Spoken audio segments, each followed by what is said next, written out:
Brazilian police have raided the home of former President Luiz Inácio Lula da Silva.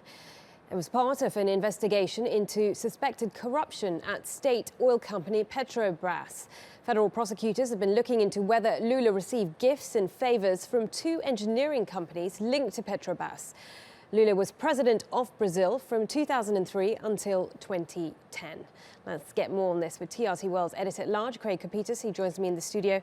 Craig, tell us what's been going on.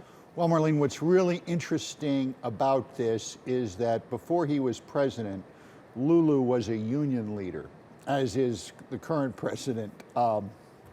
So what you're seeing here is charges of corruption, of crony capitalism against leftists who are usually fighting this. Essentially what's happening is that the prosecutors are alleging that perhaps hundreds of millions of dollars were taken from Petrobras, placed offshore, and then used to finance the campaign, to build homes and other types of graft and corruption. A number of people have been detained on this so far.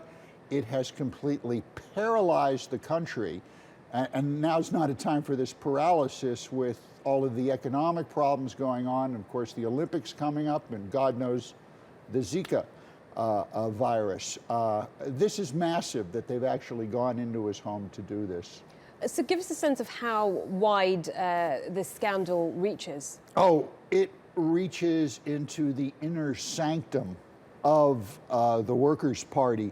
What the prosecutors and investigators are alleging here is that President Lula, his predecessor, and the individuals within the party were the epicenter of a massive graft and corruption ring that sucked money out of the state oil company and spread it around to all the usual suspects, to all their friends, to build beach houses, refurnish apartments, finance election campaigns, and again, all the kinds of things that you would not expect a left-of-center president or party to be doing.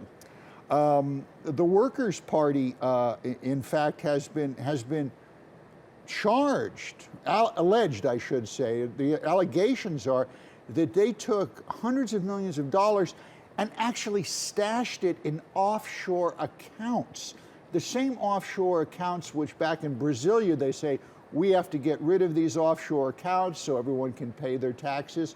These allegations are correct. What you have is the former president of Brazil being involved in a conspiracy to use these same corrupt mechanisms to enrich himself and get himself and President da Silva elected. And the new President Rousseff elected, who's also being affected by this. And as you say, this is not going to be going down very well with the Brazilian people, given how much that country is struggling economically. Okay, Craig, many thanks for talking us through that story.